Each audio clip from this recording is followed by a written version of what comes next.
Hey guys, my name is Kirsty and welcome back to Upside Down Books. Today we are going to be doing my June wrap-up. Non più tra I farfalloni amoroso, notte giorno di I have finally made myself proud. So in June I did so much reading and I had such a fantastic time. I have been saying for months and months and months that I think I'm gonna have more time. I think I'm gonna have more time. I think I'm gonna have more time. But finally in June I've actually, I don't even know if I had more time, but I did a lot more reading. So I read 11 books. 11 books in June, and I could not be more proud of myself. I am so pleased. But before we get into the rest of the video, I do want to do a little bit of housekeeping. First of all, I wanted to say thank you so much for everyone's support because I hit 1,000 followers this week, and that is really, really exciting. So pat on the back to you, good sir, for following me and for sticking around and being interested in the videos that I'm making. Second round of housekeeping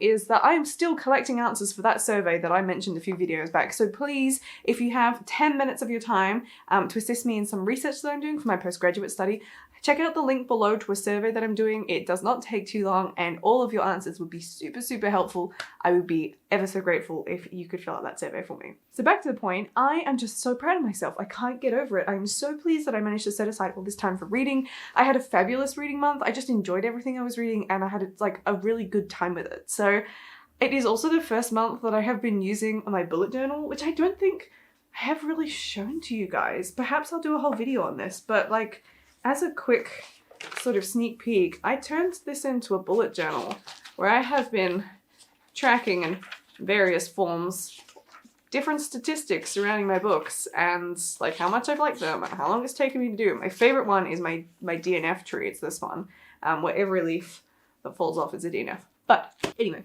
I don't know if that's just made me more excited about tracking my reading and getting through reading, but I've been having a good time. I've also got this new bespoke armchair in my room, which I read in, and that has been super fun to read, like to get me reading more. But I don't know, I just had a good time reading and got through a lot of books. That being said, I also read my first 1-star read for the year this month, so let's get into it. I think I have half of my read pile here and half of them are like library books or borrowed or audiobooks.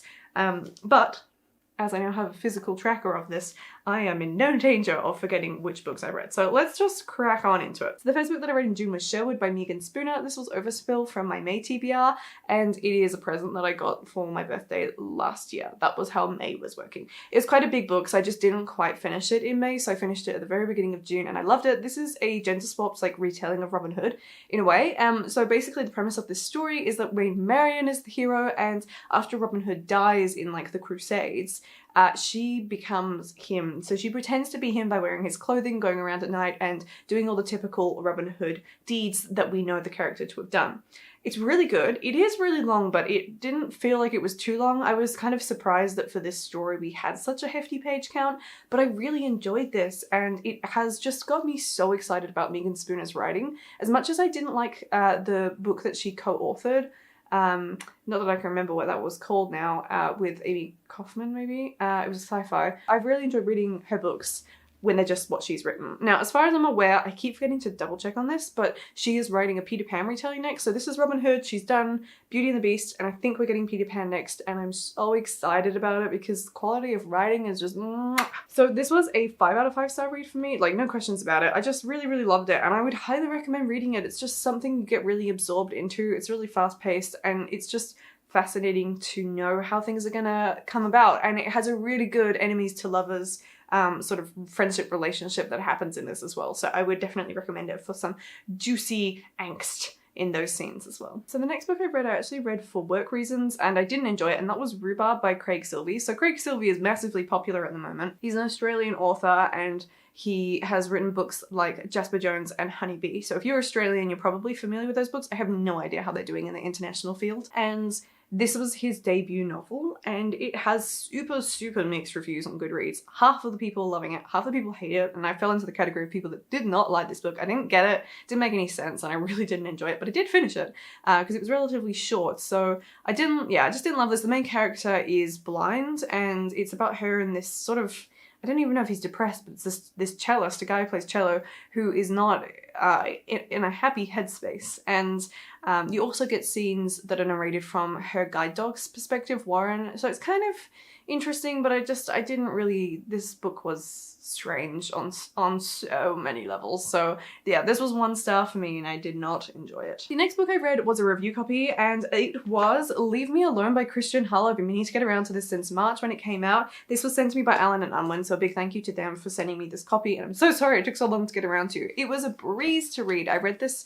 in about 2-3 days. It's really short and it's quite funny. I know Christian Hull from TikTok, not personally, that's just where I come across him, and I really find his content quite funny, but I've not followed him on Facebook or any other platforms that he is on, so there was a lot of content in here that I didn't necessarily understand because I kind of didn't have the backstory, just knowing him from TikTok, and I found it okay. So I rated this one 3 out of 5 stars. Like, I enjoyed it. It was really explicit. There's a lot of R-rated content about sex and things like that. Like, his own personal sex life is just spread across the pages for you to analyze really in this book. So it's quite interesting, and I think it's a really good read for the right target audience, which I would say would be queer fans of Christian Hull, because this is a really great message of, you know, growing up gay in Australia and what his identity meant to him and how that, yeah, I just think it's really interesting because it's sort of like an analysis of his queer identity as well as dealing with fame and trying to figure out where you fit in the world in this small Venn diagram where those things overlap, I guess. So yeah, interesting. 3 out of 5 stars. Liked it. Didn't like it as much as I thought I would. So 3 stars. 3 stars in the middle. The next book I read was the first audiobook that I finished in June, and that was Infernal Devices by Philip Reeve. So this is the 3rd book in the Mortal Devices quartet. There's Mortal Engines, something else, and then Infernal Devices. And these are really interesting books. Again, this was a 3-star read for me. I didn't like it as much as I thought I would. There's some really interesting character development in this one, but I just loved the world. Like, this is such a post-apocalyptic steampunk vibe, and it's fantastic for the world building. So this is set after like the 60 Second War, I think is what it's called. But basically humanity annihilates themselves, and there's just these few stragglers and survivors, and they live on these moving cities. There is a movie about Mortal Engines, and it is no good, so I would not recommend watching it. Or if you've seen it and it put you off the books, fair enough, but the books are much, much, much better. The movie did such a bad job. So there's cities like London who've just basically been put on wheels, and it's a bit of a stretch of the imagination to kind of figure out how exactly this works, but I feel like if you imagine someone sort of took London and squished it together a bit and stacked bits on top of each other, ta-da! There you have it. So basically these cities go around and they scavenge, and there are some cities that are stationary, but not very many, and then there are more that rove, and they have big chompy claws on the front of them, and they eat other cities, and basically they basically just consume them into their insides, and they take them apart and use their spare parts. It's very, very interesting, but it's quite good because you've got sort of a ragtag rebellious group of characters leading this story. The first 2 are from Hester Shaw and the other character's name now, their perspective, and then this book follows a new generation, so it follows her child, her daughter, and yeah, I liked it. I mostly just enjoyed being back in the world and having a new adventure to follow, but on the whole there wasn't a wow factor that I was hoping for from this book. It was just a good story, but it didn't blow anything out of the park, and I'm kind of hoping that book 4 will, because it is going to be the conclusion to the series, so I'm curious where it's going to go. I still really think that the audiobook performance of this is really, really good, and I am going to be continuing with audiobook because I very much so enjoyed the experience. So then I finished reading Glass Sword by Victoria Aveyard. So this is the 2nd book in the Red Queen series. So I read Red Queen like 4 or 5 years ago now. It's been quite a long time since I read book 1. Thankfully I remembered it, and I did look it up on Recaptains, which is a great website which you should definitely check out, which do thorough recaps, so I was able to refresh my mind. I have also read the small novella that goes in between these books, and I do enjoy this world. I struggle to like Mare's character in this book. She's a little bit obsessed with being the tragic hero of the story, and I think that's kind of the point. I'm just not 100% sure, because there's definitely enough allusion to the fact that she's being a little bit self-centered and like overly dramatic about her position in this whole civil war that is effectively happening from other characters as well. So I think I'm curious to see where the series goes. I'm definitely going to keep reading it because it's really cool. So this whole story follows the premise that there are silver bloods and there are red bloods, and people with silver blood have powers. And in the first book, Mare ends up within like the palace with silver bloods for various reasons. I won't go into it too much because I honestly can't remember what's in book 1 and what's not, like what's spoilers. But yeah, I really enjoyed exploring the unique abilities of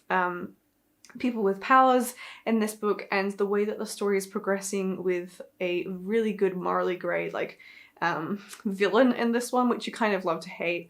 Not quite like the Darkling. The Darkling I find slightly more redeeming than the villain that is occurring in book 2 here. But yeah, I don't know. I'm putting it at 3 stars because I'm just a little bit on the fence about how I actually feel about this book.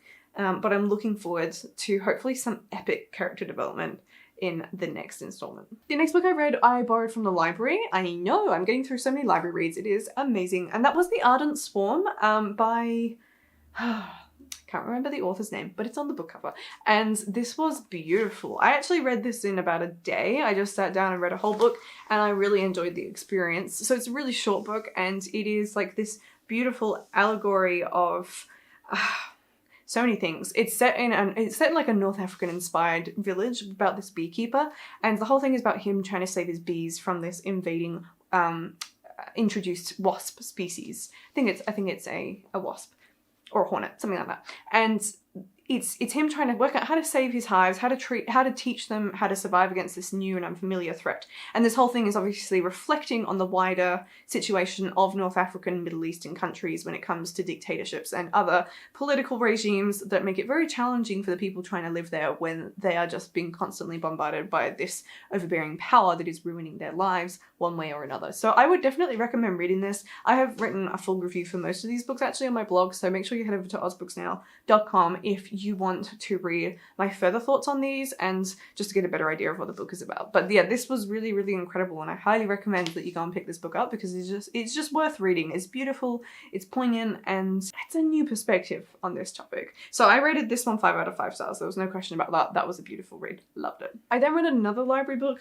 They all became due at the same time. This is why I've been so inspired to read them. And that was The Boy from the Mish by Gary Lonesborough? Gary Lonesborough? I think so.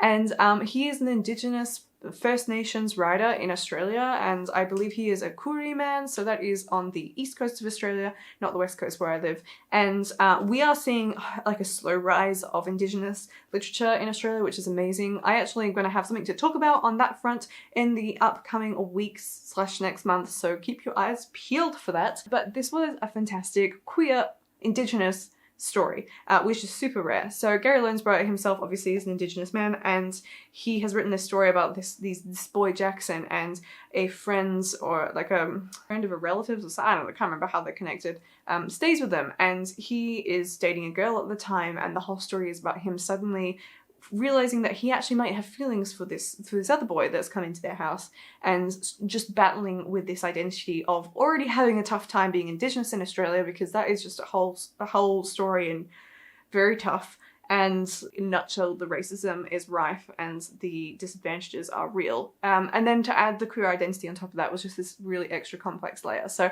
this was a really beautiful contemporary read, and I thought it was done really well. And I just enjoyed the romance and just like beautiful contemporary vibes that were still dealing with really complex issues. I thought it was fantastic. So this was a 5 out of 5 star read for me, easily. So the next book that I then read was Son of the Storm by Sugi Davies Okungabora. I probably butchered that again, but I'm trying. So this is an African-inspired novel. It is about the pre-colonial West African empires, and it was incredible. It took me a while to get through. The font is actually really small in this book, and it's quite dense and heavy going, so it required a little bit of effort for me to actually sit down and pay attention. There's a lot of words and concepts and names that are unfamiliar, and yeah, you just kind of got to keep tabs on all of it. But I thought it was really, really cool. So our main character is called Danso, and he's like, it's really complicated to explain, but basically he is half, you think his father is from the highest class, but his mother was from one of the lowest. So he sits in this weird sort of like racism, but they are, I think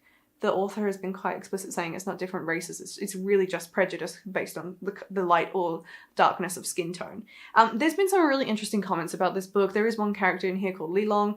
People think that she is an Asian-inspired character, but that's not true. All of the characters in here are African-inspired. Lilong is described as a yellow skin, so that is because she has like albinism, so she is really white. So she has like albino African skin, which is in this book what they're referring to as yellow skin. And I just think it was really, really interesting the way that there's this sort of prejudice and distrust and mistrust even between all the different stratas of this world. And it made it so interesting to read, especially when it just got into like this sort of, not even a murder mystery, but just this complicated, convoluted political plotline that wasn't too difficult to follow along with. But it's a really fun adventure, and I'm really excited to see where this story is going. The series is called The Nameless Republic, and I'm really, really excited next year for the release of book 2. Plus the cover is just stunning. I am obsessed with this. So I really enjoyed this. I rated it 4 out of 5 stars. I am like holding back. I'm hoping that book 2 is going to just take it up a notch from here. This has been blurred by S.A. Chakraborty, who wrote the City of Brass series. So if you've read that and you trust her word, then trust her that this is good. So yeah, I recommend you pick this up. It's really unique. It's certainly a unique voice that's coming out here, and I loved that it was such an African-centric view of this world. There's just nothing to do with the rest of the world. There's no African-American influence at all. This is about Africa, and I loved it. I want more fantasy like this. I then read my next audiobook, which was A History of What Comes Next by Sylvain Neuvel, and I rated this 3 out of 5 stars. This was really confusing and strange. I love Sylvain Neuvel because he wrote the Sleeping Giants trilogy, which I adore. It's one of my favorite audiobooks to this day. It has a whole cast of narrators and it's super, super fascinating. But I didn't like this one as much. It was really convoluted and tricky to follow along with, and I think ultimately I didn't really understand the point of it. I know that a lot of this, like the taglines that Neuvel himself is using to explain this, is like the history of women and the men who stop them or something like that, but I don't know how strongly that really came across. It's a bit of a sci-fi. It's set during like the arms race. Not sure that's the right chronologically correct term, but basically between the US and the USSR, trying to build rockets. But yeah, I'm not sure. I would go and read reviews. I'm not going to say too much more on this because I'm going to wait for book 2 to really formulate a full opinion of where this is going. The next book that I read was Dial A for Aunties by Jessie Sutanto, and this was incredible. I rated this 5 out of 5 stars and I loved it. I just flew through this book. I was sent a copy of this by Harlequin, so thank you so much, Harlequin, for sending me this because I just enjoyed it so much. Basically, I'm just going to sum this up real quick for you, but we've got a blind date gone wrong, ending in a dead body, and the girl has to try and hide the body. She's from an Asian family, and it's just all these typical Asian characteristics of like the overbearing mother that are in here, and it was beautifully done, and it was so funny as the whole family gets involved, trying to cater for this wedding as that's the family business whilst dealing with the dead body and working out how to get rid of it. Hilarious. Like, I don't have enough words to express how much I love this. And that brings me to the final book that I read in June. So I really did have a fantastic reading month. I ended on a 4-star read with Treasure Island, which was on my TBR. So I only got to 2 of the books I pulled out of my TBR. This month I got way sidetracked with a bunch of other books. No, 3 books on my TBR. But I'm not that mad about it. I had such a good month reading. Treasure Island is a classic. It was written in the 1800s by Robert Louis Stevenson. I have read 2 of his other writings before, and I'm planning on reading another in July, so I'm very excited for that. This is like a classic pirate swashbuckling adventure, and it had some fantastic quotes in it. There's one in particular I'm extremely obsessed with, and I will read it to you now because... Okay, so it's this insult and I just love it. It says, "You are so confoundedly hot-headed and exclamatory that I cannot get a word in." And there's also other brilliant quotes, such as "Yo-ho-ho in a bottle of rum and 15 men on a dead man's chest." That is from this book. This is classic literature here, so I would definitely recommend. It's quite hard language to get into. It did require me to really pay attention because it's quite... it's both bombastic and archaic, and I find it hard to read books that are about this, like 200 years old now, because the English is just... it's just difficult. It's difficult to overcome. But on the whole, really love the story. So these were the 11 books that I managed to read in June. I am so thrilled with myself still that I managed to read that many books. That is incredible and a great feat on my behalf. So let me know in the comments down below if you've read any of these or if you're planning to, and I will see you in my next video. Goodbye. Alle gloria militare